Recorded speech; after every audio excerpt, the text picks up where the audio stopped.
बेशक असी कैनेडा काफ़ी सोहने तरीके नाल कंट्रोल किया, लेकिन WHO उन्होंने एक बहुत बड़ी चेतावनी दी है और WHO ने सारी दुनिया तक इस गल नूं पहुँचाया। वो कहते भी जो असी नंबरस वाधे हुए देख रहे हैं ना, पिछले कुछ दिनों के विच सारी दुनिया के विच करोना वायरस नाल पीड़ितां की गिनती एक दिन के विच 1 लाख तो किते उपर चली गई है। कदे हुंदा सी 80,000 90,000, हुण कल 1,30,000, परसों 1,50,000 तो उपर, तो उस तो एक दिन पहला 1,80,000 तो उपर। एक दिन दे विच इन्ने ज़्यादा लोग जिहड़े ने वो पीड़ित हो रहे हैं। साडे जिहड़े डॉक्टर्स ने ना, इस लड़ाई दे विच जिहड़े साडे फ्रंट लाइनर्स ने, जिहड़े साडे फौजी ने, उन्हां नूं पता नहीं है कि दुश्मन कौन है, उहदे नाल डील किवें करना है। और उस तो बाद कहंदे सब तो वड्डी प्रॉब्लम यह है कि जिहड़े साडे पॉलिटिशियन ने, उन्हां नूं पता नहीं है कि हैल्थ केयर हुंदी की। ब्राज़ील दे विच तकरीबन जे असीं देखदे हां तां 55,000 तो उपर एक दिन दे विच केसिस आए ने। WHO दे डॉक्टर टेड्रोस ने गल की है, वो कहंदे यह डैडली वायरस है। इकोनॉमीज़ तुसीं ओपन करन जा रहे हो, बिल्कुल ठीक है, लेकिन जिस हिसाब नाल ओपन करन जा रहे हो ना, जे तुसीं स्टेट्स दे विच देखदे हो, किन्नियां सारियां होर स्टेट्स ने जिथे इक्को दम करोना वायरस का स्पाइक देखा गया, और उस तो बाद टैक्सास वो 6वीं स्टेट हो गई है जिथे केसिस 1 लाख तो उपर चले गए। लेकिन जे सही महीनों के विच वेख्या जाए ना, तो US के विच अज हालात कुछ होर ने। एक पासे प्रोटेस्ट चल रहे हैं, एक पासे करोना वायरस का जिहड़ा खतरा वधी जा रहा है, और तीसरे पासे जिहड़ा सब तो ज़्यादा इस टाइम ध्यान देने वाली गल है कि इलैक्शनस आ रही ने, और इलैक्शनस के विच सब तो ज़्यादा ध्यान इलैक्शनस के विच दिता जा रहा है। स्पेन जिहड़ा है 13 वीक बंद होने तो बाद वो खुल रहा है, वो कहंदे साडे कोले इकोनॉमी इन्नी गिर चुकी है, सानू हुण जिहड़े है वो टूरिस्ट चाहिए ने। दूसरे पासे ब्राज़ील है जिथे सारा का सारा सिस्टम कोलैप्स हो चुके हैं, लेकिन उत्थों के प्राइम मिनिस्टर का कहना हैगा, वो कहना मैनू इकोनॉमी ज़्यादा जरूरी है, थोड़े जे लोग मर भी जाएंगे तो फिर किहड़ी गल है। मिस्टर ट्रंप ने, जिन्होंने करोना वायरस कोई बहुत वड्डी जिहड़ी है वो चीज़ नहीं लगती, वो कहते कि रैलीज पहला जरूरी है क्योंकि end of this year election होनियां। साडे वो पॉलिटिशियन जिहड़े कि अज सिर्फ और सिर्फ वोटां करके लड़ रहे हैं, साडे वो पॉलिटिशियन जिहड़े अज रैलियां करवा रहे हैं, साडे वो पॉलिटिशियन सारी दुनिया की गलबात असीं कर रहे हैं, जिहड़े अज इलैक्शनां नूं मेन फोकस रख के या इकोनॉमी नूं फोकस रख के उन्होंने सिंग फसाए हुए ने। उन्हां दा मकसद ये नहीं है कि साडी तुहाडी रखिया की जानी चाहिए। WHO ने बहुत साफ लफ्ज़ों के विच बयान की है, वो कहते तुसीं इकोनॉमी खोल रहे हो, बिल्कुल खोलो, लेकिन घट्टो घट्ट ध्यान तो रखो, यह जिहियां रैलीज तो बंद करो, यह जे प्रोटेस्ट बंद करो, ये सारिया चीज़ां बंद करके घट्टो घट्ट कोई सिरे कोई टिकाणे ते लगाओ तो सही। पहला ये पेंडेमिक है, मौत दीयां गल्लां हो रही ने। Good morning Canada and welcome to the morning show. Channel Punjabi वेख रहे सारे दर्शकों का निघा स्वागत। मैं तुहाडी अपनी मेज़बान अमृत भट्टी। दोस्तों अज जून की 22 तारीख है जी, मंडे हो गया। सो मंडे है तो यदा मतलब सारिਆਂ ने ਕੰਮਾਂ ਤੇ वापस जाना है, तो असी भी हाजिर हाँ तुहाडे लई नवीਆਂ ताज़ियां खबरां लैके। सारी दुनिया दे विच की हो रहा है, साडा मकसद इस मॉर्निंग शो का यही है कि तुहाडे तक पहुँचाया जा सके कि आले दुआले वापर की रहा। अज जे तुसीं वेख्या होना तो सड़कों के उपर अगे नालों रश थोड़ा ज़्यादा सी। अज BC दे विच भी गल करिए तो विधान सभा जिहड़ी है ओपन हो गई है। सारे BC दे पॉलिटिशियन है जिहड़े वो भी हुण वापस जिहड़े ने अज कम्मां कारां ते जाणगे। वैसे स्ट्रेंथ उन्नी नहीं होएगी, बहुत थोड़े, यानी कि 24 जिहड़े ने साडे पॉलिटिशियन वो सिर्फ विक्टोरिया दे विच होणगे, बाकी सारे जूम दे नाल ही उन्हां दे नाल कनैक्ट करनगे। जे अज गल की जाए क्योंकि गर्मियां आ गई ने, ग्राउस माउंटेन ते ग्राउस ग्राइंड जिहड़ी है वो भी अज तो ओपन हो गई है जी। जे तुसीं जाना चाहते हो, बड़ी देर तो लोगों को उड़ीक सी कि असी ग्राउस माउंटेन जावांगे, अज जा सकते हो। और अज होर वड्डी खबर कि BC दे जिहड़े वैनकूवर दे कुछ पार्क ने अज हुणे 11 बजे तो बाद हर रोज़ 11 बजे तो लैके 9 बजे तक ਇਹਦੇ ਵਿੱਚ ਹੁਣ शराब पीण ਦੀ ਜਿਹੜੀ ਹੈ ਉਹ ਖੁੱਲ੍ਹ ਦਿੱਤੀ ਜਾਣੀ ਸੀ, ਉਹ ਅੱਜ ਗੱਲ ਚੱਲ ਪਈ ਹੈ। ਅੱਜ 11 ਵਜੇ ਤੋਂ ਬਾਅਦ ਉੱਥੇ ਜਿਹੜਾ ਮਦਰਾ ਦਾ ਸੇਵਨ ਕੀਤਾ ਜਾ ਸਕਦਾ ਹੈ ਔਰ ਉਹ ਸਾਰਾ ਹੋਏਗਾ ਜੀ ਅਕਤੂਬਰ ਦੀ ਤਕਰੀਬਨ 15 ਤਰੀਕ ਤੱਕ। ਸੋ ਅੱਜ ਉਹ ਵੀ ਇੱਕ ਨਵੀਂ ਚੀਜ਼ ਹੈ ਜਿਹੜੀ ਸਾਡੇ ਆਲੇ ਦੁਆਲੇ ਵਾਪਰਦੀ ਹੈ। ਤੇ ਉਸ ਤੋਂ ਬਾਅਦ ਫਿਰ ਨਾਲ ਦੀ ਨਾਲ ਜੇ ਅਸੀਂ ਤੁਹਾਨੂੰ ਦੱਸਦੇ ਹਾਂ ਤਾਂ ਗ੍ਰੈਨਵਿਲ ਸਟਰੀਟ ਐਂਟਰਟੇਨਮੈਂਟ ਦਾ ਹੱਬ ਮੰਨਿਆ ਜਾਂਦਾ ਹੈ। ਗ੍ਰੈਨਵਿਲ ਸਟਰੀਟ ਨੂੰ ਕੌਣ ਨਹੀਂ ਜਾਣਦਾ। ਗ੍ਰੈਨਵਿਲ ਸਟਰੀਟ ਵੀ ਹੁਣ ਓਪਨ ਹੋ ਗਈ ਹੈ ਜੀ। ਉਹਨੂੰ ਓਪਨ ਇਸ ਸੈਟਰਡੇ ਨੂੰ ਕਰਤਾ ਸੀ। ਪੂਰੀਆਂ ਰੌਣਕਾਂ ਸੀ ਉਸੇ ਤਰੀਕੇ ਦੀਆਂ ਜਿਵੇਂ ਕਿ ਪੈਂਡੈਮਿਕ ਤੋਂ ਪਹਿਲਾਂ ਹੁੰਦੀਆਂ ਸੀ। ਦੋਸਤੋ ਇਹ ਸਾਡੇ BC ਦੇ ਵਿੱਚ ਆਲੇ ਦੁਆਲੇ ਵਾਪਰ ਰਿਹਾ, ਲੇਕਿਨ ਹੋਰ ਬਹੁਤ ਸਾਰੀਆਂ ਖਬਰਾਂ ਨੇ ਜਿਹੜੀਆਂ ਅਸੀਂ ਤੁਹਾਡੇ ਨਾਲ ਸਾਂਝੀਆਂ ਕਰਨਾ ਚਾਹੁੰਦੇ ਹਾਂ। ਬਹੁਤ ਸਾਰੀਆਂ ਗੱਲਾਂ ਨੇ ਜਿਹੜੀਆਂ ਤੁਹਾਡੇ ਨਾਲ ਸਾਂਝੀਆਂ ਕਰਨਾ ਚਾਹੁੰਦੇ ਹਾਂ। ਕੇਸਿਸ ਹਲੇ ਕਰੋਨਾ ਵਾਇਰਸ ਦੇ ਬੇਸ਼ੱਕ ਸਾਰਾ ਕੁਝ ਖੁੱਲ ਰਿਹਾ, ਇਕੋਨਮੀਜ਼ ਖੁੱਲ ਰਹੀਆਂ ਹੌਲੀ ਹੌਲੀ, ਲੇਕਿਨ ਕੇਸਿਸ ਬਹੁਤ ਜ਼ਿਆਦਾ ਘੱਟ ਨਹੀਂ ਰਹੇ। ਦੁਨੀਆ ਦੀ ਗੱਲ ਕਰ ਰਹੇ ਹਾਂ।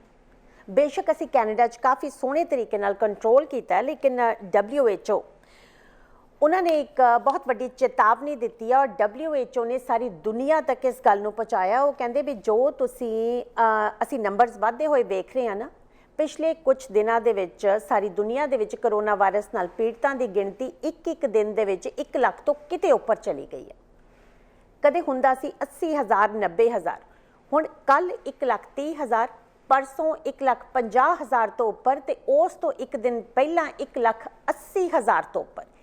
ਇੱਕ ਦਿਨ ਦੇ ਵਿੱਚ ਇੰਨੇ ਜ਼ਿਆਦਾ ਲੋਕ ਜਿਹੜੇ ਨੇ ਉਹ ਪੀੜਤ ਹੋ ਰਹੇ ਨੇ। ਔਰ WHO ਦਾ ਕਹਿਣਾ ਹੈ, ਕਹਿੰਦੇ ਸਾਡੇ ਜਿਹੜੇ ਡਾਕਟਰਸ ਨੇ ਨਾ, ਇਸ ਲੜਾਈ ਦੇ ਵਿੱਚ ਜਿਹੜੇ ਸਾਡੇ ਫਰੰਟ ਲਾਈਨਰਸ ਨੇ, ਜਿਹੜੇ ਸਾਡੇ ਫੌਜੀ ਨੇ, ਉਹਨਾਂ ਨੂੰ ਪਤਾ ਨਹੀਂ ਹੈ ਕਿ ਦੁਸ਼ਮਣ ਕੌਣ ਹੈ, ਉਹਦੇ ਨਾਲ ਡੀਲ ਕਿਵੇਂ ਕਰਨਾ।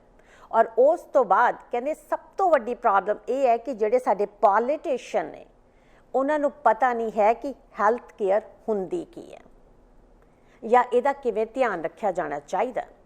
ਬਹੁਤ ਵੱਡੀ ਉਹਨਾਂ ਨੇ ਇਹ ਗੱਲਬਾਤ ਕੀਤੀ ਹੈ। ਉਹ ਕਹਿੰਦੇ ਜਿੰਨੇ ਵੀ ਕੇਸਿਸ ਹੋ ਰਹੇ ਨੇ ਹੁਣ ਤੱਕ, ਉਹਦੇ ਵਿੱਚੋਂ ਅੱਧੇ ਤੋਂ ਜ਼ਿਆਦਾ ਅਮਰੀਕਾ ਤੇ ਬ੍ਰਾਜ਼ੀਲ ਦੇ ਵਿੱਚ ਹੋ ਰਹੇ ਨੇ। ਬ੍ਰਾਜ਼ੀਲ ਦੇ ਵਿੱਚ ਤਕਰੀਬਨ ਜੇ ਅਸੀਂ ਦੇਖਦੇ ਹਾਂ ਤਾਂ 55,000 ਤੋਂ ਉੱਪਰ ਇੱਕ ਦਿਨ ਦੇ ਵਿੱਚ ਕੇਸਿਸ ਆਏ ਨੇ। 1 ਮਿਲੀਅਨ ਨੂੰ ਟੱਪ ਗਿਆ ਬ੍ਰਾਜ਼ੀਲ ਅੱਜ। WHO ਦੇ ਡਾਕਟਰ ਟੈਡਰੋਸ ਨੇ ਗੱਲ ਕੀਤੀ ਹੈ। ਉਹ ਕਹਿੰਦੇ ਇਹ ਡੈਡਲੀ ਵਾਇਰਸ ਹੈ। ਇਕੋਨਮੀਜ਼ ਤੁਸੀਂ ਓਪਨ ਕਰਨ ਜਾ ਰਹੇ ਹੋ, ਬਿਲਕੁਲ ਠੀਕ ਹੈ, ਲੇਕਿਨ ਜਿਸ ਹਿਸਾਬ ਨਾਲ ਓਪਨ ਕਰਨ ਜਾ ਰਹੇ ਹੋ ਨਾ, ਜੇ ਤੁਸੀਂ ਸਟੇਟਸ ਦੇ ਵਿੱਚ ਦੇਖਦੇ ਹੋ, ਕਿੰਨੀਆਂ ਸਾਰੀਆਂ ਹੋਰ ਸਟੇਟਸ ਨੇ ਜਿੱਥੇ ਇੱਕੋ ਦਮ ਕਰੋਨਾ ਵਾਇਰਸ ਦਾ ਸਪਾਈਕ ਦੇਖਿਆ ਗਿਆ। ਔਰ ਉਸ ਤੋਂ ਬਾਅਦ ਟੈਕਸਾਸ ਉਹ 6ਵੀਂ ਸਟੇਟ ਹੋ ਗਈ ਹੈ ਜਿੱਥੇ ਕੇਸਿਸ 1 ਲੱਖ ਤੋਂ ਉੱਪਰ ਚਲੇ ਗਏ। ਲੇਕਿਨ ਜੇ ਸਹੀ ਮਾਇਨਿਆਂ ਦੇ ਵਿੱਚ ਵੇਖਿਆ ਜਾਏ ਨਾ, ਤਾਂ US ਦੇ ਵਿੱਚ ਅੱਜ ਹਾਲਾਤ ਕੁਝ ਹੋਰ ਨੇ। ਇੱਕ ਪਾਸੇ ਪ੍ਰੋਟੈਸਟ ਚੱਲ ਰਹੇ ਨੇ, ਇੱਕ ਪਾਸੇ ਕਰੋਨਾ ਵਾਇਰਸ ਦਾ ਜਿਹੜਾ ਖਤਰਾ ਵਧੀ ਜਾ ਰਿਹਾ, ਔਰ ਤੀਸਰੇ ਪਾਸੇ ਜਿਹੜਾ ਸਭ ਤੋਂ ਜ਼ਿਆਦਾ ਇਸ ਟਾਈਮ ਧਿਆਨ ਦੇਣ ਵਾਲੀ ਗੱਲ ਹੈ ਕਿ ਇਲੈਕਸ਼ਨਸ ਆ ਰਹੀਆਂ ਨੇ, ਔਰ ਇਲੈਕਸ਼ਨਸ ਦੇ ਵਿੱਚ ਸਭ ਤੋਂ ਜ਼ਿਆਦਾ ਧਿਆਨ ਇਲੈਕਸ਼ਨਸ ਦੇ ਵਿੱਚ ਦਿੱਤਾ ਜਾ ਰਿਹਾ। ਜੇ ਅਸੀਂ ਸਿੰਪਲੀ ਗੱਲ ਕਹਿੰਦੇ ਆ ਤਾਂ ਬਹੁਤ ਜਗ੍ਹਾ ਦੇ ਉੱਪਰ ਜਿਹੜੇ ਨੇ ਮੀਟਿੰਗਸ ਰੱਖੀਆਂ ਜਾ ਰਹੀਆਂ ਨੇ, ਬਹੁਤ ਜਗ੍ਹਾ ਤੇ ਜਿਹੜੇ ਆਪਣੇ ਜਿਹੜੀਆਂ ਨੇ ਰੈਲੀਜ਼ ਕੀਤੀਆਂ ਜਾ ਰਹੀਆਂ ਨੇ। ਰੈਲੀਜ਼ ਔਰ ਪੈਂਡੈਮਿਕ ਟਾਈਮ ਦੇ ਉੱਪਰ ਦੋਸਤੋ ਸਮਝ ਨਹੀਂ ਆ ਰਿਹਾ ਹੈ ਕਿ ਇਹ ਸਾਰੀ ਚੀਜ਼ ਨੂੰ ਜੇ ਹੈਂਡਲ ਕੀਤਾ ਜਾਏਗਾ ਤਾਂ ਕੀਤਾ ਕਿਵੇਂ ਜਾਏਗਾ। ਸਪੇਨ ਜਿਹੜਾ ਹੈ 13 ਵੀਕ ਬੰਦ ਹੋਣ ਤੋਂ ਬਾਅਦ ਉਹ ਖੁੱਲ ਰਿਹਾ। ਉਹ ਕਹਿੰਦੇ ਸਾਡੇ ਕੋਲੇ ਇਕੋਨਮੀ ਇੰਨੀ ਗਿਰ ਚੁੱਕੀ ਹੈ, ਸਾਨੂੰ ਹੁਣ ਜਿਹੜੇ ਹੈ ਉਹ ਟੂਰਿਸਟ ਚਾਹੀਦੇ ਨੇ। ਦੂਸਰੇ ਪਾਸੇ ਬ੍ਰਾਜ਼ੀਲ ਹੈ ਜਿੱਥੇ ਸਾਰਾ ਦਾ ਸਾਰਾ ਸਿਸਟਮ ਕੋਲੈਪਸ ਹੋ ਚੁੱਕਿਆ, ਲੇਕਿਨ ਉੱਥੋਂ ਦੇ ਪ੍ਰਾਈਮ ਮਿਨਿਸਟਰ ਦਾ ਕਹਿਣਾ ਹੈਗਾ, ਉਹ ਕਹਿੰਦਾ ਮੈਨੂੰ ਇਕੋਨਮੀ ਜ਼ਿਆਦਾ ਜ਼ਰੂਰੀ ਹੈ, ਥੋੜ੍ਹੇ ਜਿਹੇ ਲੋਕ ਮਰ ਵੀ ਜਾਣਗੇ ਤਾਂ ਫਿਰ ਕਿਹੜੀ ਗੱਲ ਹੈ। ਮਿਸਟਰ ਟਰੰਪ ਨੇ, ਜਿਨ੍ਹਾਂ ਨੂੰ ਕਰੋਨਾ ਵਾਇਰਸ ਕੋਈ ਬਹੁਤ ਵੱਡੀ ਜਿਹੜੀ ਆ ਉਹ ਚੀਜ਼ ਨਹੀਂ ਲੱਗਦੀ, ਉਹ ਕਹਿੰਦੇ ਕਿ ਰੈਲੀਜ਼ ਪਹਿਲਾਂ ਜ਼ਰੂਰੀ ਹੈ ਕਿਉਂਕਿ ਐਂਡ ਆਫ ਦਿਸ ਈਅਰ ਇਲੈਕਸ਼ਨਾਂ ਹੋਣੀਆਂ ਨੇ। ਇਹ ਸਾਰੇ ਦੇ ਵਿੱਚ ਨਾ ਇੱਕ ਖਾਸ ਗੱਲ ਮੈਨੂੰ ਯਾਦ ਆਈ। ਕਹਿੰਦੇ ਇੱਕ ਵਾਰੀ ਬਹੁਤ ਸਾਰੇ ਬਾਰਾਸਿੰਗਾ, ਜਿਹੜੇ ਬਾਰਾਸਿੰਗੇ ਆਪਣੇ ਜਾਨਵਰ ਹੁੰਦੇ ਨੇ, ਉਹਨਾਂ ਦਾ ਇੱਕ ਟੋਲਾ ਭੱਜਿਆ ਜਾ ਰਿਹਾ ਸੀ। ਉਹ ਟੋਲਾ ਜਦੋਂ ਭੱਜ ਰਿਹਾ ਸੀ, ਬਹੁਤ ਸਾਰੇ ਬਾਰਾਸਿੰਗੇ ਸੀ ਉਹਦੇ ਵਿੱਚ। ਅਗਲੇ ਪਾਸੇ 2 ਵੱਡੇ ਬਾਰਾਸਿੰਗੇ, ਉਹਨਾਂ ਨੇ ਆਪਸ ਦੇ ਵਿੱਚ ਨਾ ਸਿੰਗ ਫਸਾਏ ਹੋਏ ਸੀ। ਪਿਛਲੇ ਪਾਸੇ ਇੱਕ ਛੋਟਾ ਬਾਰਾਸਿੰਗਾ ਦਾ ਬੱਚਾ ਆਪਣੀ ਮਾਂ ਨੂੰ ਪੁੱਛਣ ਲੱਗਿਆ, ਕਹਿੰਦਾ ਮਾਂ ਆ ਜਿਹੜੇ ਅੱਗੇ ਜਿਹੜੇ ਸਿੰਗ ਫਸਾ ਕੇ ਲੋਕ ਖੜੇ ਨੇ ਨਾ, ਵੀ ਇਹ ਕੀ ਕਰਦੇ ਨੇ, ਕੌਣ ਹੈ ਇਹ? ਉਹ ਕਹਿੰਦੀ ਪੁੱਤ ਇਹ ਸਾਡੇ ਨੇਤਾ ਨੇ। ਕਹਿੰਦਾ ਨੇਤਾ ਉਹ ਕੀ ਹੁੰਦੇ ਆ? ਉਹ ਕਹਿੰਦੀ ਇਹ ਸਾਡੇ ਲੀਡਰ ਨੇ, ਸਾਨੂੰ ਲੀਡ ਕਰਦੇ ਨੇ। ਕਹਿੰਦਾ ਅੱਛਾ, ਕਹਿੰਦਾ ਜੇ ਕੋਈ ਆਪੱਤੀ ਆਉਂਦੀ ਹੈ, ਜੇ ਕੋਈ ਪ੍ਰੋਬਲਮ ਆਉਂਦੀ ਹੈ ਤਾਂ ਫਿਰ ਇਹ ਸਾਨੂੰ ਉਹਦੇ ਤੋਂ ਬਚਾਉਣਗੇ। ਹਲੇ ਮਾਂ ਜਿਹੜੀ ਹੈ ਨਾ ਉਹ ਆਨਸਰ ਕਰਨ ਹੀ ਲੱਗਦੀ ਹੈ ਕਿ ਪਿੱਛੋਂ ਸ਼ੇਰ ਆ ਗਿਆ। ਜਦੋਂ ਸ਼ੇਰ ਆ ਗਿਆ, ਸ਼ੇਰ ਦੀ ਦਹਾੜ ਸੁਣ ਕੇ ਸਾਰੇ 12 ਸਿੰਘਾਂ ਭੱਜ ਲਏ ਔਰ ਸਭ ਤੋਂ ਅੱਗੇ ਭੱਜੇ ਜਿਹੜੇ ਆਪਸ ਦੇ ਵਿੱਚ ਸਿੰਘ ਫਸਾ ਕੇ ਖੜੇ ਸੀ। ਮਾਂ ਨੇ ਦੇਖਿਆ ਕਿ ਮੇਰਾ ਜਿਹੜਾ ਬੱਚਾ ਹੈ ਨਾ ਉਹ ਬਹੁਤ ਤੇਜ਼ੀ ਨਾਲ ਭੱਜ ਨਹੀਂ ਸਕੇਗਾ ਤੇ ਸ਼ੇਰ ਬਹੁਤ ਤੇਜ਼ੀ ਦੇ ਨਾਲ ਸਾਡੇ ਪਿੱਛੇ ਪਿੱਛੇ ਆ ਰਿਹਾ। ਮਾਂ ਦੇ ਕੋਲੇ ਚੋਇਸ ਕੋਈ ਨਹੀਂ ਸੀ। ਮਾਂ ਨੇ ਆਪਣੇ ਬੱਚੇ ਨੂੰ ਕਿਹਾ, ਦੇਖ ਪੁੱਤਰ, ਤੂੰ ਹੁਣ ਬਿਨਾਂ ਪਿੱਛੇ ਵੇਖੇ ਪੂਰੇ ਜ਼ੋਰ ਦੇ ਨਾਲ ਭੱਜ। ਜਿੰਨੀ ਜ਼ੋਰ ਦੇ ਨਾਲ ਤੂੰ ਭੱਜ ਸਕਦਾ ਹੈ ਉਹ ਭੱਜ ਕੇ ਤੂੰ ਅਗਲੀ ਜਿਹੜੀ ਟੋਲੀ ਹੈ ਨਾ ਉਹ ਟੋਲੀ ਦੇ ਵਿੱਚ ਰਲ ਜਾ। ਉਹ ਕਹਿੰਦਾ ਤੂੰ? ਉਹ ਕਹਿੰਦੀ ਮੈਂ ਵੀ ਆ ਰਹੀ ਹਾਂ, ਪਰ ਮੈਂ ਸਾਰਾ ਕੁਝ ਧਿਆਨ ਵੀ ਰੱਖਣਾ, ਸੋ ਪਿੱਛੇ ਨਾ ਦੇਖੀ। ਜਦੋਂ ਤੱਕ ਤੂੰ ਟੋਲੀ ਨਾਲ ਸੁਰੱਖਿਅਤ ਨਹੀਂ ਹੋ ਜਾਂਦਾ, ਟੋਲੀ ਜਿਹੜੀ ਆ ਉਹ ਖੜ ਨਹੀਂ ਜਾਂਦੀ, ਸਾਰਾ ਕੁਝ ਠੀਕ ਠਾਕ ਨਹੀਂ ਹੋ ਜਾਂਦਾ, ਤੂੰ ਪਿੱਛੇ ਨਹੀਂ ਦੇਖਣਾ, ਜਿੰਨਾ ਜ਼ੋਰ ਲਗਾਉਣਾ ਉਹ ਭੱਜਣ ਤੇ ਲਾ। ਖੈਰ ਬੱਚਾ ਬਹੁਤ ਛੋਟਾ ਸੀ, ਉਹਨੇ ਭੱਜਣਾ ਸ਼ੁਰੂ ਕੀਤਾ। 12 ਸਿੰਘੀ ਜਿਹੜੀ ਆਪ ਸੀ, ਜਿਹੜੀ ਉਹਦੀ ਮਾਂ ਸੀ, ਆਪਣੇ ਬੱਚੇ ਨੂੰ ਭੇਜ ਕੇ ਉਹ ਖੁਸ਼ ਹੋਈ, ਆਪ ਹੌਲੀ ਹੋ ਗਈ। ਉਹਨੇ ਹੌਲੀ ਹੌਲੀ ਤੁਰਨਾ ਸ਼ੁਰੂ ਕੀਤਾ। ਪਿੱਛੋਂ ਜਿਹੜਾ ਸੀ ਉਹ ਸ਼ੇਰ ਪੂਰੀ ਤੇਜ਼ੀ ਦੇ ਨਾਲ ਆ ਰਿਹਾ ਸੀ। ਔਰ ਸ਼ੇਰ ਦੀ ਇੱਕ ਖਾਸ ਗੱਲ ਮਸ਼ਹੂਰ ਹੈ ਜੀ, ਸ਼ੇਰ ਨੂੰ ਜਦੋਂ ਇੱਕ ਵਾਰੀ ਸ਼ਿਕਾਰ ਮਿਲ ਜਾਂਦਾ ਉਸ ਤੋਂ ਬਾਅਦ ਕਹਿੰਦੇ ਭੁੱਖਾ ਸ਼ੇਰ ਸ਼ਿਕਾਰ ਕਰਦਾ, ਰੱਜਿਆ ਸ਼ੇਰ ਜਿਹੜਾ ਉਹ ਸ਼ਿਕਾਰ ਨਹੀਂ ਕਰਦਾ। ਉਹ ਸ਼ੇਰ ਸੀ, ਉਹ 12 ਸਿੰਘੀ ਨੇ ਦੇਖਿਆ ਕਿ ਸ਼ੇਰ ਬਹੁਤ ਨੇੜੇ ਆ ਗਿਆ, ਬੱਚਾ ਕਿਤੇ ਪਛਾਣ ਨੂੰ ਵੇਖ ਨਾ ਲਵੇ। ਉਹਨੇ ਥੋੜਾ ਜਿਹਾ ਸੱਜੇ ਪਾਸੇ ਨੂੰ, ਇੱਕ ਪਾਸੇ ਨੂੰ ਟਰਨ ਲਿਆ ਤੇ ਸ਼ੇਰ ਉਹਦੇ ਪਿੱਛੇ ਹੋ ਚੱਲਿਆ। ਬਹੁਤ ਦੇਰ ਅੱਗੇ ਪਹੁੰਚਿਆ, ਸਾਰਾ ਟੋਲਾ ਹੌਲੀ ਹੌਲੀ ਉਹ ਟੋਲਾ ਜਿਹੜਾ ਸੀ ਉਹ ਹੌਲਾ ਹੋ ਗਿਆ। ਉਸ ਤੋਂ ਬਾਅਦ ਸਾਰੇ ਲੋਕ ਇਕੱਠੇ ਹੋਣੇ ਸ਼ੁਰੂ ਹੋ ਗਏ, ਸਾਰਾ ਕੁਝ ਠੀਕ ਹੋਇਆ। ਉਹ ਜਿਹੜੇ ਅਗਲੇ 12 ਸਿੰਘੇ ਸੀ, ਜਿਹੜੇ ਬਹੁਤ ਵੱਡੇ ਵੱਡੇ ਸੀ, ਜਿਨ੍ਹਾਂ ਦੇ ਬੜੇ ਵੱਡੇ ਵੱਡੇ ਸਿੰਘ ਸੀ, ਉਹਨਾਂ ਨੇ ਫੇਰ ਜਦੋਂ ਵੇਖਿਆ ਵੀ ਹੁਣ ਸਭ ਕੁਝ ਸ਼ਾਂਤ ਹੈ, ਉਹਨਾਂ ਦੇ ਸਿੰਘ ਫੇਰ ਫਸ ਗਏ। ਉਹ ਬੱਚੇ ਨੇ ਜਦੋਂ ਇਹ ਸਾਰਾ ਕੁਝ ਵੇਖਿਆ, ਫਿਰ ਉਹਨੇ ਅਲਟੀਮੇਟਲੀ ਪਿੱਛੇ ਵੇਖਿਆ, ਉਹਨੂੰ ਉਹਦੀ ਮਾਂ ਕਹਿੰਦੇ ਅੱਜ ਤੱਕ ਵੀ ਨਜ਼ਰ ਨਹੀਂ ਆਈ। ਦੋਸਤੋ, ਅੱਜ ਦੀ ਹਾਲਾਤਾਂ ਦੀ ਇਹ ਸਿਚੁਏਸ਼ਨ ਹੈ। ਸਾਡੇ ਉਹ ਪੋਲੀਟੀਸ਼ੀਅਨ ਜਿਹੜੇ ਕਿ ਅੱਜ ਸਿਰਫ ਔਰ ਸਿਰਫ ਵੋਟਾਂ ਕਰਕੇ ਲੜ ਰਹੇ ਨੇ, ਸਾਡੇ ਉਹ ਪੋਲੀਟੀਸ਼ੀਅਨ ਜਿਹੜੇ ਅੱਜ ਰੈਲੀਆਂ ਕਰਵਾ ਰਹੇ ਨੇ, ਸਾਡੇ ਉਹ ਪੋਲੀਟੀਸ਼ੀਅਨ ਸਾਰੀ ਦੁਨੀਆ ਦੀ ਗੱਲਬਾਤ ਅਸੀਂ ਕਰ ਰਹੇ ਹਾਂ, ਜਿਹੜੇ ਅੱਜ ਇਲੈਕਸ਼ਨਾਂ ਨੂੰ ਮੇਨ ਫੋਕਸ ਰੱਖ ਕੇ ਜਾਂ ਇਕੋਨਮੀ ਨੂੰ ਫੋਕਸ ਰੱਖ ਕੇ ਉਹਨਾਂ ਨੇ ਸਿੰਘ ਫਸਾਏ ਹੋਏ ਨੇ। ਉਹਨਾਂ ਦਾ ਮਕਸਦ ਇਹ ਨਹੀਂ ਹੈ ਕਿ ਸਾਡੀ ਤੁਹਾਡੀ ਰੱਖਿਆ ਕੀਤੀ ਜਾਣੀ ਚਾਹੀਦੀ ਹੈ। ਸਾਡੀ ਤੁਹਾਡੀ ਰੱਖਿਆ ਸਿਰਫ ਤੁਸੀਂ ਜਾਂ ਮੈਂ ਕਰ ਸਕਦੇ ਹਾਂ, ਸਿਰਫ ਆਪਣੇ ਆਪ। ਔਰ ਇਹੀ ਗੱਲ WHO ਨੇ ਬਹੁਤ ਸਾਫ਼ ਲਫ਼ਜ਼ਾਂ ਦੇ ਵਿੱਚ ਬਿਆਨ ਕੀਤੀ ਹੈ। ਉਹ ਕਹਿੰਦੇ ਤੁਸੀਂ ਇਕੋਨਮੀ ਖੋਲ੍ਹ ਰਹੇ ਹੋ, ਬਿਲਕੁਲ ਖੋਲ੍ਹੋ, ਲੇਕਿਨ ਘੱਟੋ ਘੱਟ ਧਿਆਨ ਤਾਂ ਰੱਖੋ, ਇਹੋ ਜਿਹੀਆਂ ਰੈਲੀਜ਼ ਤਾਂ ਬੰਦ ਕਰੋ, ਇਹੋ ਜਿਹੇ ਪ੍ਰੋਟੈਸਟ ਬੰਦ ਕਰੋ, ਇਹ ਸਾਰੀਆਂ ਚੀਜ਼ਾਂ ਬੰਦ ਕਰਕੇ ਘੱਟੋ ਘੱਟ ਕੋਈ ਸਿਰੇ ਕੋਈ ਟਿਕਾਣੇ ਤੇ ਲਗਾਓ ਤਾਂ ਸਹੀ। ਪਹਿਲਾਂ ਇਹ ਪੈਂਡੈਮਿਕ ਹੈ, ਮੌਤ ਦੀਆਂ ਗੱਲਾਂ ਹੋ ਰਹੀਆਂ ਨੇ, ਲੇਕਿਨ ਇਹ ਸਾਰੀ ਸਿਚੁਏਸ਼ਨ ਜੀ WHO ਨੇ ਜੋ ਗੱਲ ਕਹੀ ਹੈ ਉਹਦੇ ਵਿੱਚ ਜੇ ਮੈਂ ਤੁਹਾਨੂੰ ਸਿਰਫ ਥੋੜ੍ਹੇ ਜਿਹੇ ਨੰਬਰ ਦੱਸਦੀ ਹਾਂ, ਕੇਸਿਸ ਦੀ ਗਿਣਤੀ 90,80,000 ਤੋਂ ਉੱਪਰ ਹੈ, ਬਹੁਤ ਵੱਡੀ ਗਿਣਤੀ ਹੈ। ਹੁਣ ਤੱਕ ਜੇ ਅਸੀਂ ਵੇਖਦੇ ਹਾਂ ਤਾਂ ਬਹੁਤ ਜ਼ਿਆਦਾ ਕੇਸਿਸ ਜਿਹੜੇ ਨੇ ਉਹ ਨਵੇਂ ਆ ਰਹੇ ਨੇ। US ਦੇ ਵਿੱਚ 2.35 ਮਿਲੀਅਨ ਯਾਨੀ ਕਿ 23,57,000 ਕੇਸ ਨਵੇਂ ਆਏ ਨੇ। ਬ੍ਰਾਜ਼ੀਲ 1 ਮਿਲੀਅਨ ਨੂੰ ਟੱਪ ਚੁੱਕਿਆ, 10,70,000 ਕੇਸ ਉੱਥੇ ਨਵੇਂ ਨੇ। ਔਰ ਇੰਡੀਆ 4,27,000 ਦੇ ਉੱਪਰ ਹੈ। ਕੈਨੇਡਾ ਵਿੱਚ ਕੰਟਰੋਲ ਕਾਫੀ ਸੋਹਣਾ ਮੰਨਿਆ, ਬਹੁਤ ਸੋਹਣਾ ਕੰਟਰੋਲ ਹੈ। ਹਾਲ ਤੱਕ 1,01,000 ਦੇ ਨੇੜੇ ਕੇਸ ਹੈ। ਕੱਲ ਸਿਰਫ 318 ਨਵੇਂ ਕੇਸ ਆਏ ਨੇ, 20 ਮੌਤਾਂ ਹੋਈਆਂ ਨੇ।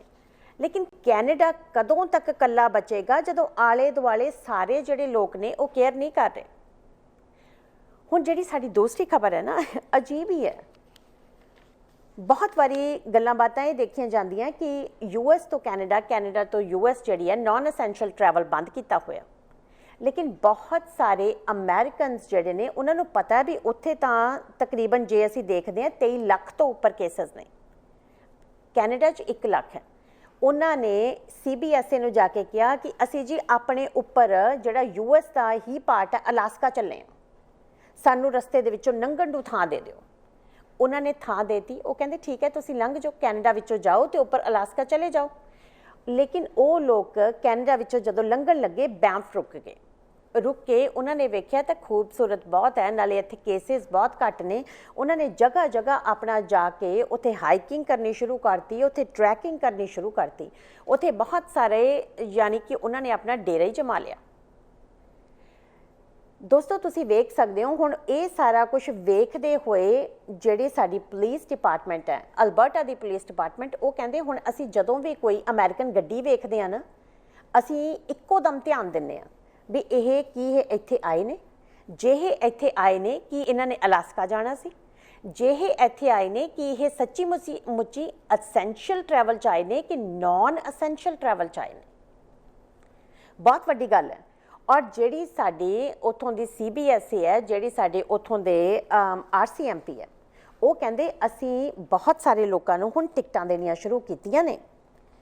ਉਹ ਕਹਿੰਦੇ ਅਸੀਂ $1200 ਦੀ ਟਿਕਟ ਦਿੱਤੀ ਹੈ, और एक नहीं दो नहीं 5-6 टिकटां यह जिहियां दित्तियां जा चुकियां। लेकिन फिर भी एक गल जे ध्यान नाल वेख्या जाए ना, $1200 की टिकट मेरे हिसाब नाल थोड़ी जी घट नहीं है। जे सानू कहा जाता है भी जे तुसी अमेरिका तो वापस आने हो, जे 14 दिन तुसी क्वारंटीन नहीं रहिंदे हैगे, जे तुसी बाहर तुरे फिरदे हो, किसी की जान नू खतरा है तो तुहानू 7,50,000 7.5 लाख की जी टिकट दी जा सकती है, तो इन्हों सिर्फ 1200 दी गई है। बट फिर भी बहुत ज़्यादा सोचण वाली गल है जे इस तरीके दे नाल अमेरिकन जड़े ने वो कैनेडा विच लुक छिप के आने शुरू हो गए, या इस तरीके नाल आने शुरू हो गए क्योंकि ऊपर अलास्का है, नीचे अमेरिका है, विचाले कैनेडा है। उन्होंने अपने दूसरे पार्ट च जाना है, साडे कैनेडा विचों निकल के जाणगे। जे निकल के जाणगे सानू रस्ता देना पैंदा तो खतरा बहुत ज़्यादा वड्डा है। हाले खतरा बहुत ज़्यादा टलिया नहीं है। वल ट्रांसपोर्ट मिनिस्टर मार्क जर्नियो ने गल की है, वो कहते असीं स्पॉट चैक कर रहे हैं। वो कहते हर स्पॉट के उपर साडी जिहड़ी पुलिस डिपार्टमेंट है जगह जगह जाके चैक कर रही है, बट फिर भी असीं 100% कंट्रोल कर नहीं सकांगे। वो कहते इन्ना ईजी नहीं है, लेकिन कोशिश बहुत ज़्यादा ज़रूरी है, जारी है। दूसरी वड्डी गल जिहड़ी है ना, असी लोग भी समझते नहीं हैं। मन्निया कि नॉन असेंशियल ट्रैवल जिहड़ा वो कंट्रीज़ च बंद है, लेकिन कैनेडा विच कोई अजिही गलबात नहीं है कि इत्थे ट्रैवल बंद है। इत्थे भी जिहड़े कई लोग ने उन्हां दी समझ ही नहीं आउंदी। सरी दे विचों पिछले दिनी जी एक जहाज़ चलिया जिन्हें कि वैनकूवर तो टोरंटो जाना सी।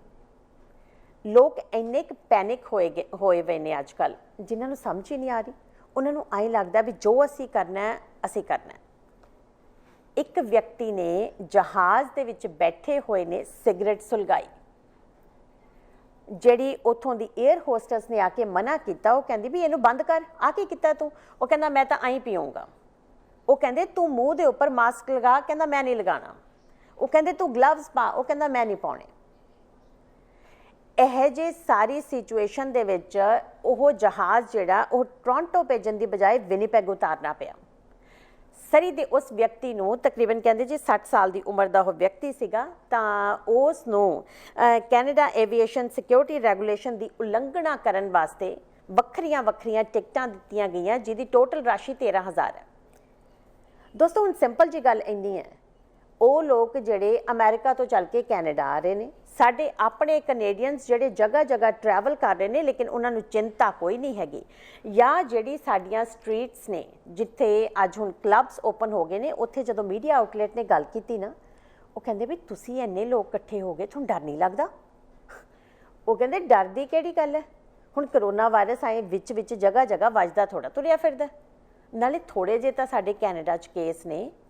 वो कहते उही हालात ग्रैनविल स्ट्रीट ते सैटरडे नूं सी जिहड़े कि पेंडेमिक तो पहला हुंदे सी। दोस्तों ये सारी सिचुएशन दे विच साडा पूरा कंट्रोल करेगा कि WHO का यही कहना है।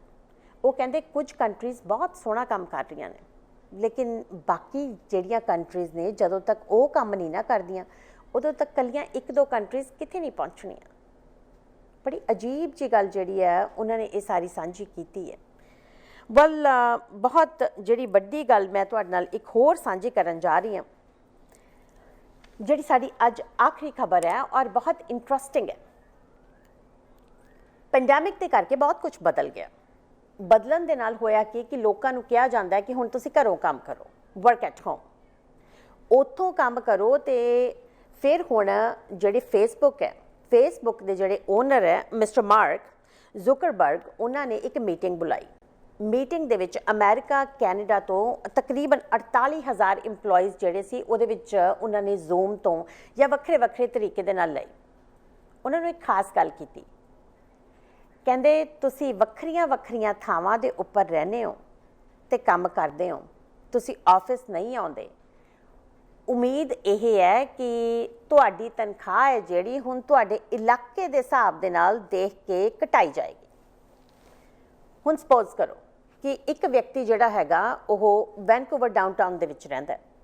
ਉਹ ਕਹਿੰਦੇ ਉਹਦੀ ਤਨਖਾਹ ਜ਼ਿਆਦਾ ਹੋਏਗੀ ਜੇ ਇੱਕ ਵਿਅਕਤੀ ਪੂਰਾ ਜਾ ਕੇ ਐਂਡ ਤੇ ਜਾ ਕੇ ਯੈਲੋ ਨਾਈਫ ਦੇ ਇੱਕ ਛੋਟੇ ਜਿਹੇ ਪਿੰਡ 'ਚ ਰਹਿੰਦਾ ਹੈ, ਸੇਮ ਕੰਮ ਕਰਨ ਦੀ ਤਨਖਾਹ ਉਹਨੂੰ ਘੱਟ ਦਿੱਤੀ ਜਾਣੀ ਹੈ। ਉਹ ਕਹਿੰਦੇ ਤੁਸੀਂ ਬਾਹਰ ਨਹੀਂ ਆਉਣਾ, ਘਰੇ ਰਹਿਣਾ, ਘਰੇ ਰਹਿ ਕੇ ਕੰਮ ਕਰਨਾ। ਉਹ ਕਹਿੰਦੇ ਫਿਰ ਆਰਾਮ ਦੇ ਨਾਲ ਤੁਸੀਂ ਘਰੇ ਰਹਿ ਕੇ ਕੰਮ ਕਰੋ, ਲੇਕਿਨ ਇਹਦੇ ਨਾਲ ਨਾ ਬੜੀ ਵੱਡੀ ਪ੍ਰੋਬਲਮ ਵੀ ਹੋ ਜਾਣੀ ਹੈ। ਮੰਨਿਆ ਕਿ ਅੱਜ ਕੱਲ੍ਹ ਜਿਹੜੀਆਂ ਵੱਡੀਆਂ ਕੰਪਨੀਜ਼ ਨੇ ਉਹਨਾਂ ਦੇ ਜਿਹੜੇ ਕਿਰਾਏ ਘੱਟ ਜਾਣਗੇ, ਉਹਨਾਂ ਦੀਆਂ ਜਿਹੜੀਆਂ ਬਿਲਡਿੰਗਸ ਹੈ ਉਹਨਾਂ ਦੇ ਖਰਚੇ ਘੱਟ ਜਾਣਗੇ, ਕਿਉਂਕਿ ਆਈ ਨਹੀਂ ਲੱਗਦਾ ਹੈਗਾ ਵੀ ਬੜੇ ਸਾਲਾਂ ਤੱਕ ਲੋਕ ਆਫਿਸ ਦੇ ਵਿੱਚ ਬਹੁਤ ਸਾਰੇ ਰਿਟਰਨ ਹੋਣਗੇ। 3 ਚੋਂ 1 ਵਿਅਕਤੀ ਕਹਿ ਰਿਹਾ ਕਿ ਉਮੀਦ ਹੈ ਸਾਨੂੰ ਵੀ ਅਸੀਂ ਕਦੇ ਜਲਦੀ ਹੋਈ ਆਫਿਸ ਜਾਵਾਂਗੇ। 5 ਚੋਂ 1 ਇਹ ਕਹਿ ਰਿਹਾ, ਉਹ ਕਹਿੰਦਾ ਜੀ ਅਸੀਂ ਤਾਂ ਜਾਣਾ ਹੀ ਨਹੀਂ ਚਾਹੁੰਦੇ, ਅਸੀਂ ਤਾਂ ਘਰੇ ਹੀ ਕੰਮ ਕਰਾਂਗੇ। ਸੋ ਕਾਫੀ ਵੱਡੀ ਗਿਣਤੀ ਹੈ। ਹੁਣ ਜਿਹੜੀਆਂ ਵੀ ਕੰਪਨੀਜ਼ ਗੱਲਬਾਤ ਕਰ ਰਹੀਆਂ, ਉਹ ਕਹਿੰਦੇ ਤੁਹਾਡੇ ਏਰੀਏ ਦੇ ਹਿਸਾਬ ਦੇ ਨਾਲ ਅਸੀਂ ਤੁਹਾਨੂੰ ਤਨਖਾਹ ਦੇਵਾਂਗੇ। ਜੇ ਤੁਸੀਂ ਰਿਮੋਟ ਏਰੀਆ 'ਚ ਰਹਿੰਦੇ ਹੋ ਤਾਂ ਤਨਖਾਹ ਘੱਟ ਹੈ, ਜੇ ਤੁਸੀਂ ਆਫਿਸ ਦੇ ਨੇੜੇ ਵੱਡੇ ਸਿਟੀ 'ਚ ਰਹਿੰਦੇ ਹੋ ਤਾਂ ਤਨਖਾਹ ਜ਼ਿਆਦਾ ਹੈ। ਬਟ ਇੱਥੇ ਸਭ ਤੋਂ ਵੱਡਾ ਖਦਸ਼ਾ ਪਤਾ ਕੀ ਹੈ? ਸਪੋਜ਼ ਕਰੋ ਅਮਰੀਕਾ ਤੇ ਕੈਨੇਡਾ, ਇਹਨਾਂ ਦੋਨੋਂ ਦੀ ਜਿਹੜੀਆਂ ਵੱਡੀਆਂ ਕੰਪਨੀਜ਼ ਨੇ, ਜੇ ਉਹ ਇੰਡੀਆ ਦੇ ਵਿੱਚ ਲੋਕ ਹਾਇਰ ਕਰ ਲੈਂਦੀਆਂ ਨੇ ਜਾਂ ਫਿਰ ਥਰਡ ਵਰਲਡ ਕੰਟਰੀਜ਼ ਦੇ ਵਿੱਚ ਲੋਕ ਹਾਇਰ ਕਰ ਲੈਂਦੀਆਂ ਨੇ, ਫਿਰ ਕੀ ਬਣੂਗਾ? ਫਿਰ ਇੱਥੇ ਦੇ ਹਿਸਾਬ ਨਾਲ ਉਹ ਕਹਿੰਦੇ ਸਾਨੂੰ ਇੱਥੋਂ ਦੇ ਲੋਕਾਂ ਦੀ ਜ਼ਰੂਰਤ ਹੈ, ਬਿਲਕੁਲ ਹੈ, ਲੇਕਿਨ ਇੰਡੀਆ ਦੇ ਵਿੱਚ ਬੈਠੇ ਲੋਕਾਂ ਨੂੰ ਤਨਖਾਹ ਬਹੁਤ ਘੱਟ ਦਿੱਤੀ ਜਾਣੀ ਹੈ, ਜਦਕਿ ਅਮਰੀਕਾ ਤੇ ਕੈਨੇਡਾ ਦੇ ਵਿੱਚ ਮਿਨੀਮਮ ਵੇਜਿਸ ਤਾਂ ਹੈਗੀਆਂ ਨੇ ਨਾ। ਮਿਨੀਮਮ ਵੇਜਿਸ ਇੰਡੀਆ ਦੀਆਂ ਵੇਜਿਸ ਦੇ ਨਾਲੋਂ ਫਾਰ ਬਹੁਤ ਜ਼ਿਆਦਾ ਨੇ। ਉੱਥੇ ਕੰਮ ਖਰਾਬ ਹੋਣ ਦਾ ਜਿਹੜਾ ਖਤਰਾ ਹਲੇ ਮੰਡਰਾ ਰਿਹਾ। ਲੇਕਿਨ ਆਫਿਸਿਸ ਨੇ ਗੱਲ ਕੀਤੀ ਹੈ, ਕਹਿੰਦੇ ਹੁਣ ਹੋ ਸਕਦਾ ਜੇ ਤੁਸੀਂ ਫਿਊਚਰ ਵੇਖੋ ਤਾਂ ਤਕਰੀਬਨ ਬਹੁਤ ਸਾਰੇ ਲੋਕ ਘਰੋਂ ਕੰਮ ਕਰਨਗੇ, ਔਰ ਘਰੋਂ ਕੰਮ ਜਦੋਂ ਕਰਨਗੇ ਨਾ ਉਸ ਟਾਈਮ ਹਾਲਾਤ ਕੁਝ ਵੱਖਰੇ ਹੋਣਗੇ। ਕਹਿੰਦੇ ਅਸੀਂ ਛੋਟੇ ਕੈਬਿਨ ਲੈ ਕੇ ਰੱਖਾਂਗੇ ਜਿਹੜੇ ਜਗ੍ਹਾ ਜਿਵੇਂ ਵੈਨਕੂਵਰ ਦੇ ਵਿੱਚ, ਟੋਰਾਂਟੋ ਦੇ ਵਿੱਚ ਜਾਂ ਫਿਰ ਸੈਨ ਫਰਾਂਸਿਸਕੋ ਦੇ ਵਿੱਚ, ਨਿਊਯਾਰਕ ਦੇ ਵਿੱਚ, ਜਿੱਥੇ ਉਹ ਕਲਾਇੰਟਸ ਨੂੰ ਕਦੇ ਕਦਾਈ ਮਿਲਣ ਆ ਸਕਣਗੇ। ਬਟ ਐਂ ਨਹੀਂ ਹੋਣਾ ਕਿ ਤੁਸੀਂ ਹਰ ਰੋਜ਼ ਆਫਿਸ ਆਉਣਾ ਤੇ ਹਰ ਰੋਜ਼ ਜਿਹੜੀ ਹੈ ਉਹ ਸਾਰੀ ਚੀਜ਼ ਨੂੰ ਤੁਸੀਂ ਉਵੇਂ ਡੀਲ ਕਰਨਾ। ਹਾਲਾਤ ਬਦਲ ਰਹੇ ਨੇ, ਹਾਲਾਤਾਂ ਦਾ ਕੁਝ ਕਿਹਾ ਨਹੀਂ ਜਾ ਸਕਦਾ ਕਿ ਅੱਗੇ ਕਿਵੇਂ ਹੋਣਗੇ। ਲੇਕਿਨ ਕੰਪਨੀਜ਼ ਜਿਹੜੀਆਂ ਵੀ ਕੋਈ ਬਿਜ਼ਨਸ ਨੇ, ਉਹਨਾਂ ਦਾ ਮੇਨ ਮਕਸਦ ਹੁੰਦਾ ਹੈ, ਉਹਨਾਂ ਦਾ ਮੇਨ ਮਕਸਦ ਇਹ ਨਹੀਂ ਕਿ ਇਕੋਨਮੀ ਨੂੰ ਬੂਸਟ ਕਰਨਾ, ਉਹ ਸਾਈਡ ਹੈ। ਮੇਨ ਮਕਸਦ ਹੈ ਪ੍ਰੋਫਿਟ। ਜੇ ਇਕੱਲਾ ਪ੍ਰੋਫਿਟ ਨੂੰ ਦੇਖਿਆ ਜਾਂਦਾ ਤਾਂ ਦੁਨੀਆ ਅੱਜ ਸਾਰੀ ਓਪਨ ਹੈ। ਜੇ ਸਿਰਫ ਜ਼ੂਮ ਤੇ ਹੀ ਕੰਮ ਕਰਨਾ ਤਾਂ ਬਣੇਗਾ ਕਿ? ਸੋਚਣ ਵਾਲੀ ਗੱਲ ਹੈ। ਜੇ ਫੇਸਬੁੱਕ ਜਿਹੜਾ ਹੈ, ਮਿਸਟਰ ਮਾਰਕ ਜ਼ੁਕਰਬਰਗ ਨੇ, ਉਹਨਾਂ ਨੇ 48,000 ਇੰਪਲੋਈਜ਼ ਨੂੰ ਇੱਕ ਗੱਲ ਕੀਤੀ ਹੈ। ਉਹ ਕਹਿੰਦੇ ਜਨਵਰੀ 1 2021 ਤੱਕ ਮੈਨੂੰ ਦੱਸ ਦਿਓ ਵੀ ਤੁਸੀਂ ਕੀ ਸੋਚਦੇ ਹੋ, ਕੀ ਤੁਸੀਂ ਆਪਣੇ ਏਰੀਏ ਦੇ ਹਿਸਾਬ ਦੇ ਨਾਲ ਤਨਖਾਹ ਲੈਣ ਲਈ ਤਿਆਰ ਹੋ? ਔਰ ਫੇਸਬੁੱਕ ਇਕੱਲੀ ਕੰਪਨੀ ਨਹੀਂ ਹੈ ਜੀ, ਬਹੁਤ ਸਾਰੀਆਂ ਹੋਰ ਕੰਪਨੀਜ਼ ਹੈ ਜੋ ਇਸੇ ਤਰੀਕੇ ਸੋਚ ਰਹੀਆਂ ਨੇ। ਦੁਨੀਆ ਬਦਲ ਰਹੀ ਹੈ ਜੀ, ਸਾਨੂੰ ਉਹਦੇ ਨਾਲ ਬਦਲਣਾ ਪੈਣਾ। We have no other option. But well, ਦੇਖਦੇ ਹਾਂ ਇਸ ਦੇ ਵਿੱਚ ਹੋਰ ਕੀ ਕੀਤਾ ਜਾ ਸਕਦਾ। ਨਵੀਆਂ ਗੱਲਾਂ। ਪਹਿਲਾਂ ਅਸੀਂ ਤਿਆਰ ਹੁੰਦੇ ਸੀ ਕਿ ਕੰਮਾਂ 'ਤੇ ਜਾਣਾ, ਤੇ ਹੁਣ ਜਿਹੜਾ ਹੈਗਾ ਬੇਸਿਕਲੀ ਘਰੇ ਹੀ ਰਹਿ ਕੇ ਕੰਮ ਕਰਨਾ ਹੈ। ਬੱਚੇ ਆਲੇ ਦੁਆਲੇ ਟੱਪ ਰਹੇ ਨੇ, ਕੋਈ ਸਿਰ ਵਾਹ ਰਿਹਾ, ਕੋਈ ਬੈਠਾ ਖਾ ਰਿਹਾ, ਔਰ ਮਦਰ ਵਿਚਾਲੇ ਕੰਮ ਕਰ ਰਹੀ ਹੈ। ਜਾਂ ਡਿਫਰੈਂਟ ਹੈ, ਬਟ ਜ਼ਿੰਦਗੀ ਬਦਲਣ ਦਾ ਨਾਮ ਹੈ, ਔਰ ਬਦਲਦੀ ਹੋਈ ਜ਼ਿੰਦਗੀ ਹੀ ਚੰਗੀ ਵੀ ਲੱਗਦੀ ਹੈ ਕਈ ਵਾਰੀ। ਵੈਲ ਦੇਖਦੇ ਹਾਂ ਜੀ ਅੱਗੇ ਫਿਊਚਰ ਸਾਡੇ ਵਾਸਤੇ ਕੀ ਲੈ ਕੇ ਆਏਗਾ, ਬਟ ਇਸੇ ਦੇ ਨਾਲ ਸਮਾਂ ਹੋ ਰਿਹਾ, ਸਮਾਂ ਮੈਨੂੰ ਇਜਾਜ਼ਤ ਨਹੀਂ ਦਿੰਦਾ ਹੈਗਾ ਤੇ ਹੋਰ ਗੱਲਾਂ ਜਿਹੜੀਆਂ ਨੇ ਤੁਹਾਡੇ ਨਾਲ ਅੱਗੇ ਚੱਲ ਕੇ ਕਰਦੇ ਹਾਂ। ਔਰ ਅੱਗੇ ਚੱਲ ਕੇ ਸਾਡੇ ਕੋਲ ਇੱਕ ਖਾਸ ਗੈਸਟ ਹੈ, ਖਾਸ ਗੈਸਟ ਜਿਹੜਾ ਹੈਗਾ ਉਹ ਅੱਗੇ ਚੱਲ ਕੇ ਤੁਹਾਡੀ ਉਹਨਾਂ ਨਾਲ ਗੱਲਬਾਤ ਕਰਵਾਵਾਂਗੇ। ਹੁਣੇ ਇੱਕ ਛੋਟੀ ਜਿਹੀ ਕਮਰਸ਼ੀਅਲ ਬ੍ਰੇਕ ਲੈਂਦੇ ਹਾਂ ਪਹਿਲਾਂ। ਸਾਡਾ ਹਰ ਇੱਕ ਪ੍ਰੋਗਰਾਮ ਦੇਖਣ ਤੇ ਸਾਡੇ ਨਾਲ ਜੁੜਨ ਲਈ ਸਬਸਕ੍ਰਾਈਬ ਕਰੋ ਚੈਨਲ ਪੰਜਾਬੀ ਤੇ ਨੋਟੀਫਿਕੇਸ਼ਨ ਲਈ ਬੈਲ ਆਈਕਨ ਵਾਲੇ ਬਟਨ ਤੇ ਕਲਿੱਕ ਕਰੋ।